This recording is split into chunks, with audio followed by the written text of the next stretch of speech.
Hi, this is Sarah, and today I'm going to be reviewing for you Harry Potter and the Deathly Hallows. Now, if you've been following me at all through the review of the Harry Potter books, then you know that this is the last one.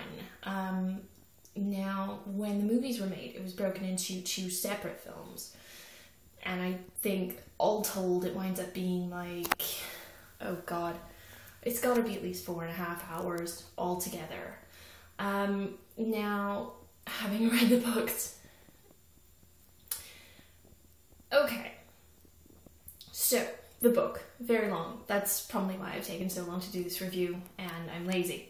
But it did take me quite a while to get through the entire book. It was extremely long. I personally did not read the hard copy version myself. I read it on my Kindle app on my Android phone. So it's many pages. I mean, it's a bit hard because I read it, like I said, I read it on the Kindle app, so I don't know how many pages the hardcover book is. It's gotta be at least 800. And I mean, I read on my Kindle app and, well, any e-reader app I have on my phone when I'm on the bus going somewhere, or if I'm in the car and I've got like a spare 5 minutes, I'm waiting for an appointment or anything.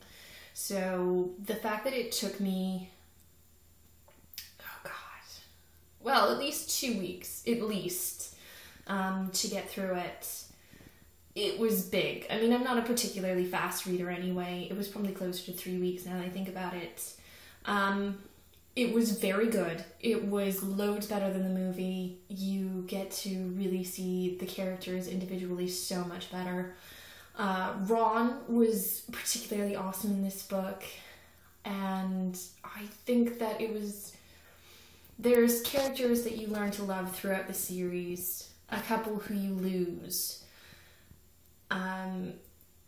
It's not necessarily, you don't necessarily spend a lot of time concentrating on when you lose these characters, but I feel like they were dealt with in a really poignant manner. I mean, I don't remember seeing, okay, spoiler alerts. I'm just gonna say spoiler alert. I'll try and flash it up on the screen. But yeah, it was, I mean, Colin Creevey. Oh my god. When all of a sudden it's amazing how it was dealt with in the book.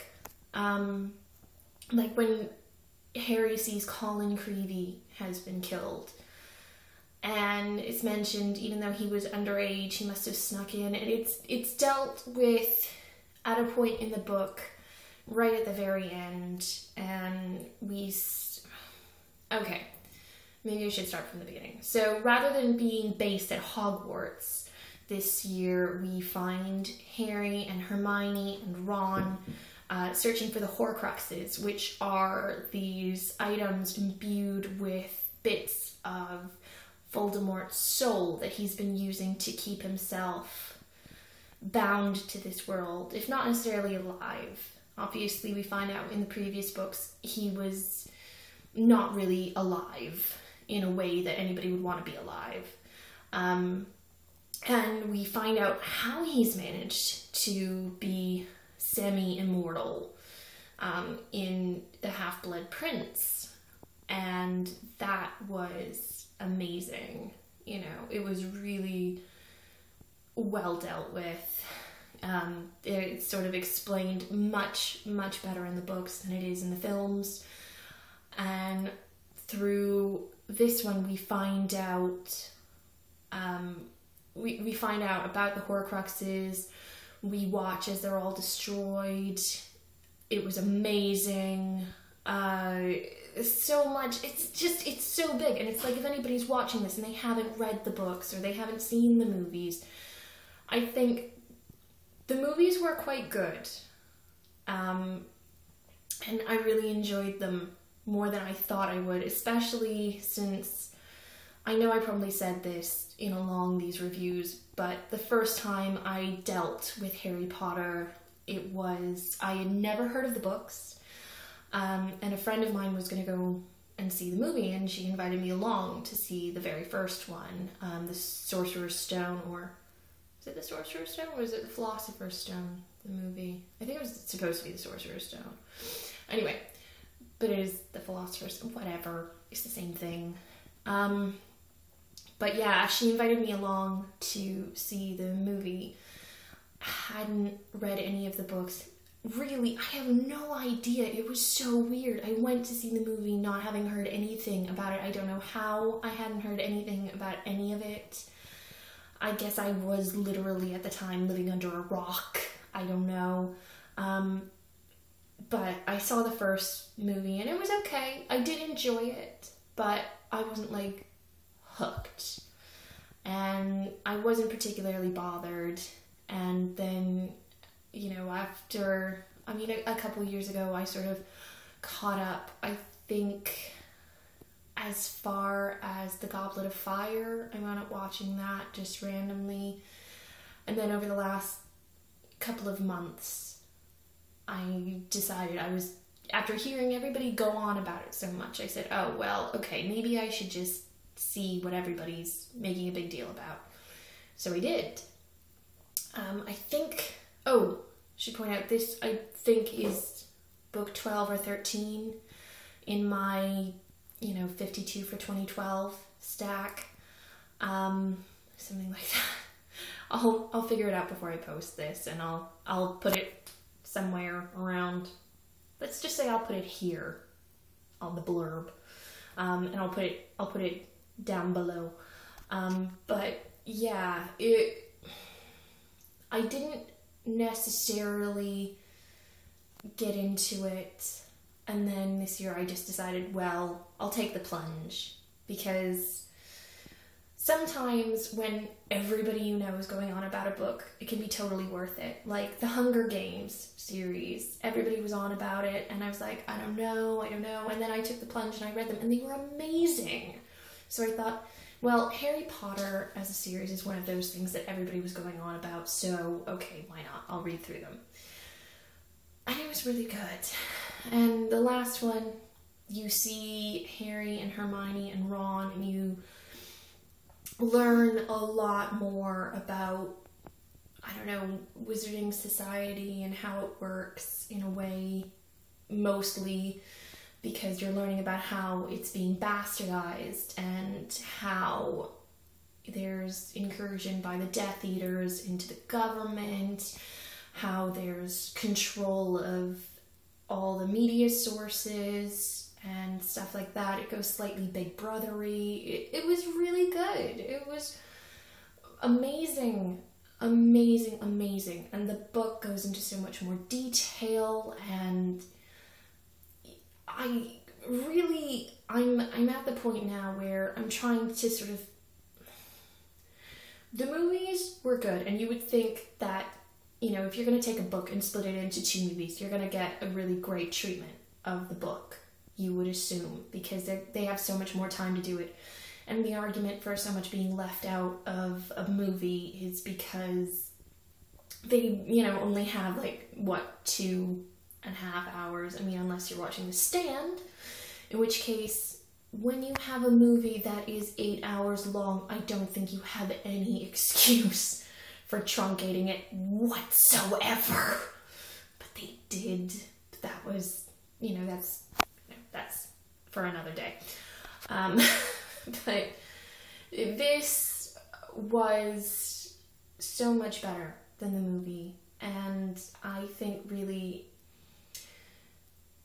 it was very good. I cried, I laughed, I enjoyed this so much. This firmly cemented 2 people as my favorites, neither of them which was actually Harry through this entire through the entire series. I loved Neville. I wish we gotten to see more of him. He was amazing. There was a great character to develop there, and I really loved Ron. I think Ron was allowed to have so much more depth in the books, and I guess it goes back to my initial argument that when somebody is writing a really long series, and sometimes they get a movie deal in the middle and they get to distracted. Maybe they don't put as much care into the books from then on as they did up until that point. And I'm afraid that I feel like that was definitely the case, more so in this one than in any others, because everybody was just, they were dying to get the books, and by then the filming schedule had definitely been decided, and it was like every 2 years, and it was just so epically long and huge, and there was so much money involved. I do feel like it was maybe a bit rushed. I don't feel like as much care was taken with the beginning of this book. You can, I don't know, it's so weird. There's parts of this book where you feel like she had a lot of time to really look at it, and then there's parts of the book where you feel like obviously she had a lot going on in her life and they feel not as loved. Not bad, but not as loved, if that at all makes sense. All in all, it was a really good book. Really loved it. It was beautiful the way in the book that Snape was handled. You really wind up feeling a lot for him, and I don't know, in the movie it felt like you were almost kind of forced to like him, whereas in the book you aren't.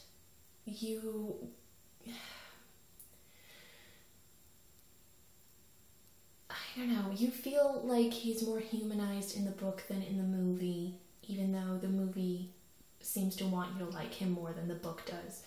The book is very much unapologetic about Snape and his character and who he is as a person, and how he just loved Lily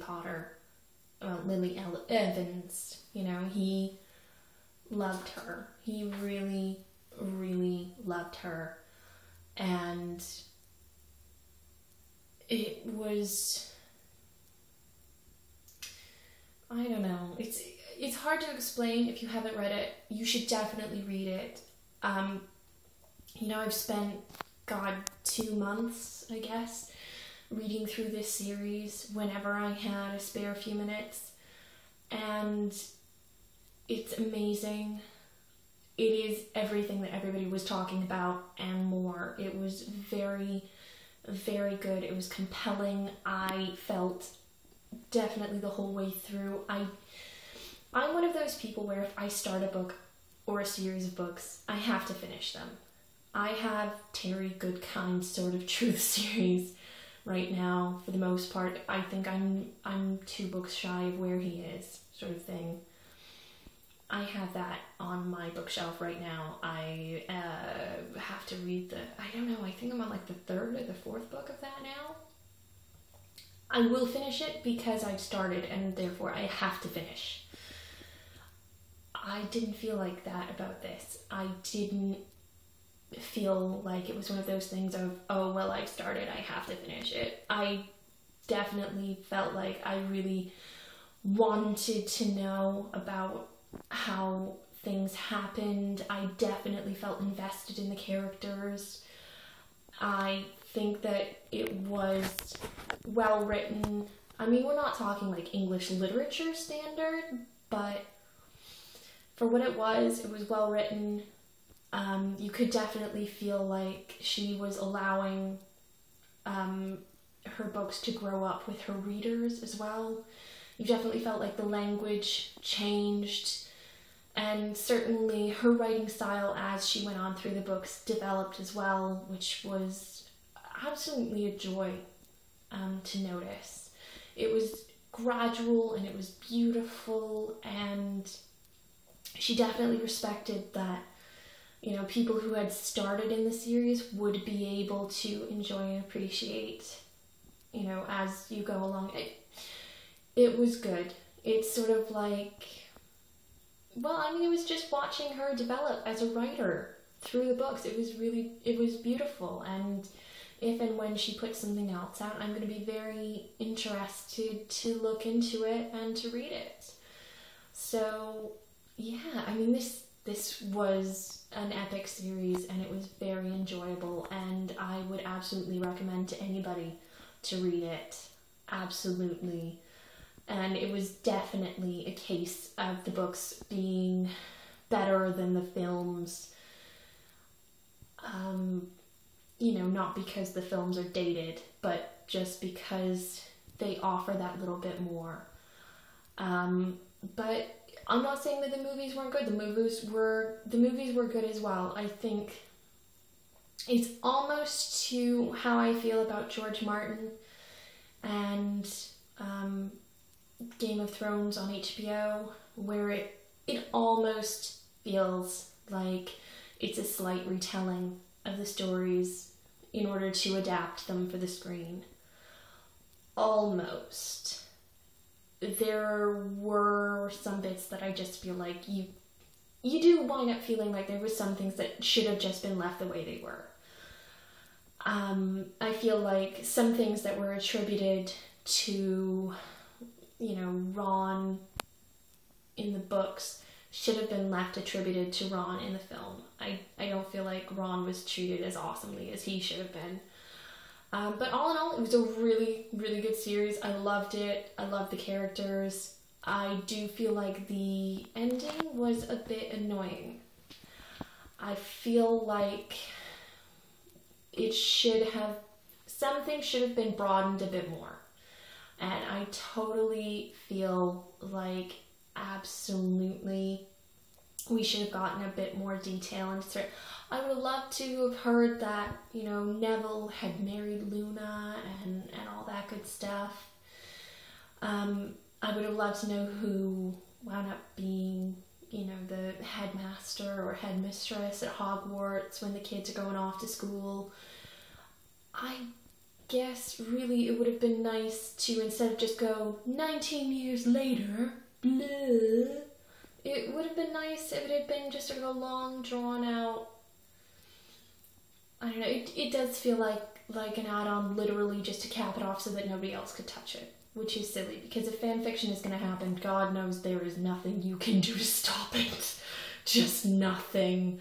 And, if she felt like she had to do that because she thought her publishers would let somebody ghost write in extra stories, then maybe she should have gone with different publishers or arranged different deals. That's all. Anyway, just to round it off, it was an amazing, amazing series. And next up, I think, will be my comparison review of the movies to the books. Anyway, thanks so much for watching. I hope you have a really great day, and